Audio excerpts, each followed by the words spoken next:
अपराधों की आधार भूमि, हरि नाम की विस्मृति से बनती है।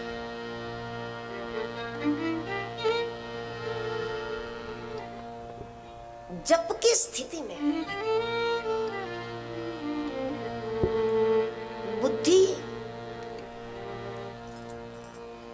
गलत निर्णय नहीं करती,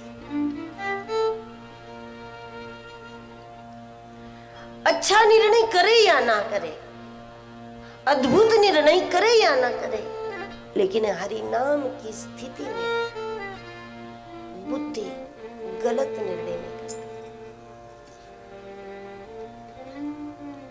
और बिना बुद्धि का निर्णय, बिना बुद्धि की मोहर लगे शरीर से पाप नहीं होता, ये निश्चित।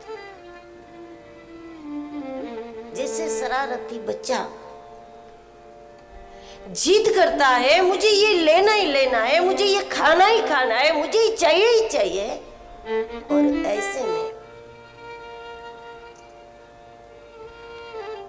तंग होकर के माँ उसको हाँ कर दे,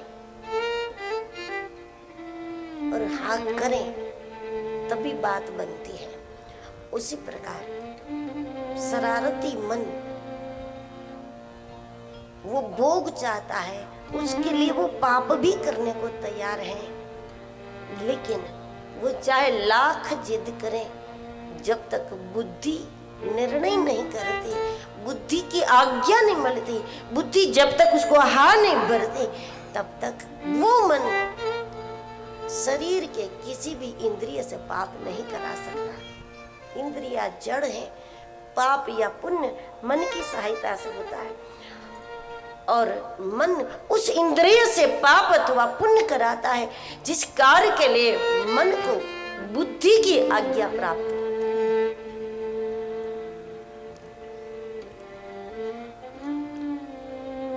अब बच्चे ने खिड़की से देख लिया कि कोई कुल्फी बेचने वाला निकला है यहाँ से, तो बच्चा जिद करता।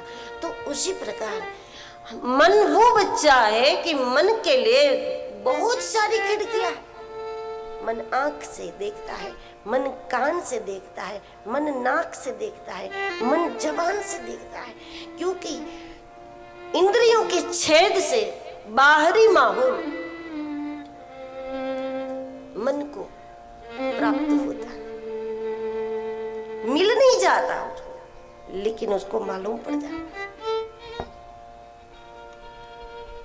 और इंद्रियों के द्वार से जब मन ने संसार देख लिया, सुन लिया, सूंघ लिया, या संसार की बातें कर ली, तो संसार को बोल लिया, सुन लिया, देख लिया, सूंघ लिया, तो ऐसे में वो जिद जरूर करेगा कि मुझे ये चाहिए। इसलिए हमारे महापुरुषों ने संयम पर बड़ा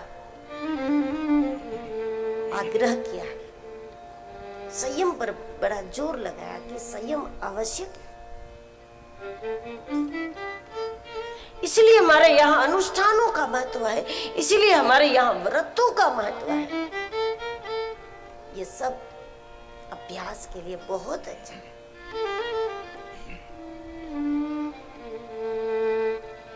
जब व्रत करोगे तो कोई आपसे जरूर कहेंगे कि तुम व्रत करते हो, एकादशी रखते हो, तो क्या भगवान मिल गए? रोज मंदिर जाते हो तो क्या तुम्हें भगवान मिल गए? ऐसा लोग कहेंगे। लेकिन ये भगवान मिल जाए इसके लिए नहीं होता। व्रत होता है व्रतियों को मोड़ने का अभ्यास, और जिसने व्रतियों को ही नहीं मोड़ा तो व्रतियों का भटकाव, यही तो कारण है, व्रतियों का भटकाव ही कारण है कि ये जीवात्मा को 84 लाख में भटकना पड़ रहा है।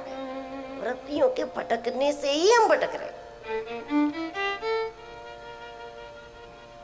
क्योंकि जब शरीर छूटता है ना, उस समय सारे विषय, इंद्रियों के सारे विषय मन में चले जाते हैं। मन सूक्ष्म है,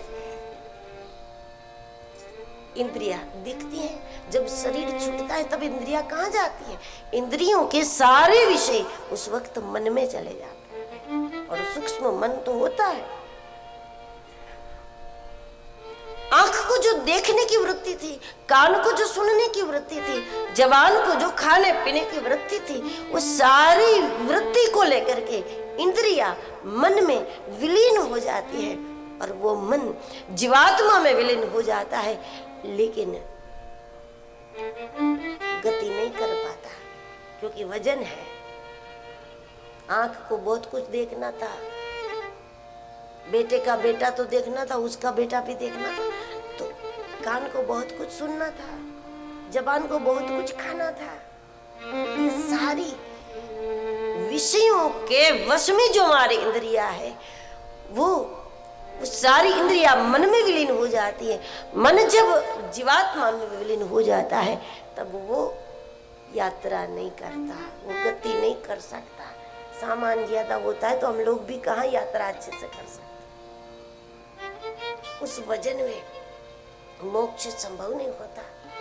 तो फिर इंद्रियों की वृत्तियां जहां जहां चिपकी हुई थी, जिस प्रकार की इंद्रियां मन में विलीन हुई हैं, हमें फिर उसी प्रकार के माहौल में जन्म लेना पड़ता है। वो वस्तु मिलेगी या नहीं मिलेगी वो भी तय नहीं है, लेकिन आना पड़ेगा इतना, क्योंकि आपको कुछ खाने का मन हुआ जिसकी वजह से आपका जन्म हुआ है, लेकिन वो मिलेगा, वो चीज मिलेगी ये भी तय नहीं है, क्योंकि वो तो किसी को दिया होगा तो मिलेगा, नहीं तो थोड़ी मिलेगा। जब कमाई नहीं है तो कैसे मिलेगा? बहुत कुछ देखना था, वो देखने की वृत्ति ने हमको उधर तो नहीं जाने दिया, लेकिन जिसमें हमारी वृत्ति थी वो चीज हमको जन्म लेने से मिल जाएगी क्या, वो भी निश्चित नहीं। सिर्फ चक्कर निश्चित है, बस जिसके लिए चक्कर हुआ उसका मिलना अनिश्चित है, चक्कर निश्चित। और ऐसे में इस बातों को समझने से व्रत को समझ पाओगे कि व्रत जरूरी है। एकादशी रखें, अनुष्ठान करें, नवरात्रि में व्रत करें, कोई विशेष मंत्र का निश्चित मात्रा में जप करें। ये सब धीरे धीरे धीरे वृत्तियों को मोड़ने का एक सुंदर अभ्यास है, और उस प्रकार करना चाहिए कि हम उसको तंग भी न करें और हम उसको छूट भी न दे दे। इस प्रकार से हमें उसकी स्थिति, परिस्थिति, मनस्थिति समझ करके थोड़ा थोड़ा व्रत तो जरूरी है।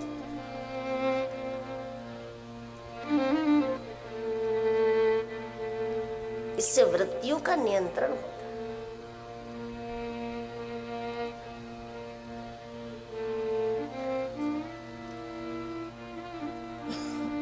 तो जब मन बाहर देख लेता है, बाहर की वस्तु, और हमारे जीवन में कोई व्रत नहीं है, कोई नियम नहीं है कि हम ये नहीं देखेंगे, हम ये कभी नहीं खाएंगे, हम उधर कभी नहीं जाएंगे, हम इस प्रकार से कभी नहीं रहेंगे।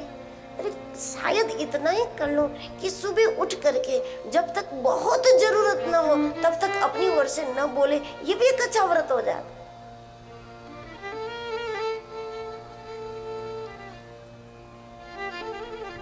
इस प्रकार का मौन करने जैसा है कि हम अपनी ओर से शुरू न हो जाए, किसी को पता ही नहीं चलेगा कि आपका मौन है, और देखो कितना बढ़िया मौन हो जाएगा आपका।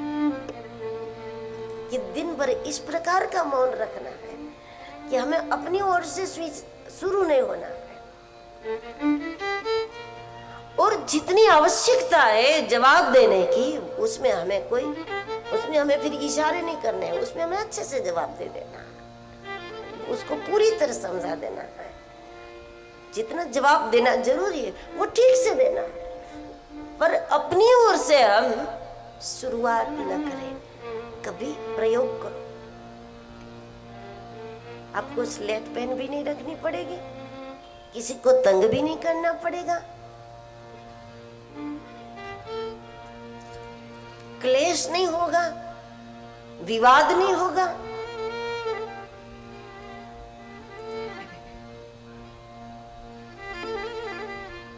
और बहुत शांति मिलेगी।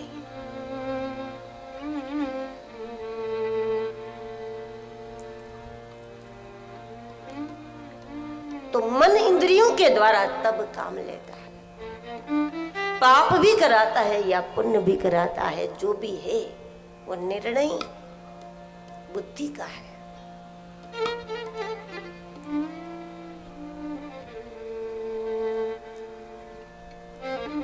और हमारी बुद्धि, जब हम प्रभु के नाम में लगे हैं, जप कर रहे हैं, सुमिरन कर रहे हैं, हाथ में माला हो न हो, लेकिन जब हमारी सांसें प्रभु के नाम में लगी हुई हो, आप अनुभव कर सकते हो कि उस समय बुद्धि ऐसा कोई निर्णय नहीं करेगी जिसमें आपको आगे चलकर रोना पड़े, ऐसा कोई निर्णय नहीं करेगी। ऐसा कुछ करने के लिए वो मन को आज्ञा नहीं देगी। जब की स्थिति में बुद्धि मन को आज्ञा नहीं दे सकती,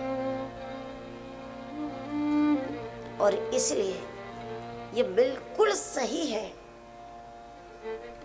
कि पापों की आधार भूमि परमात्मा की विस्मृति है, और एक एक पाप को न गिन करके यदि यही समझ ले कि भगवान को भूलना ही पाप है, तो ये बिल्कुल सही।